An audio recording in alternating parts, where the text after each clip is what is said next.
Press the red button on the right side of the machine, then open the electric valve.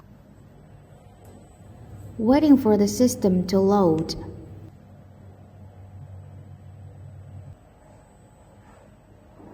After startup completes, select your language to enter the operating interface. Step 1. Press the reset button, then activate the automatic elastic band loading function. Step 2. When placing the band, ensure the seam is at the top. It can be placed anywhere. The machine will automatically detect the seam position. Step 3. When placing the underwear, align the cut edge with the seam place and ensure it fully covers the black column below. You can also rotate the wheel left or right to align the cut edge. Next, please watch the demonstration during continuous working.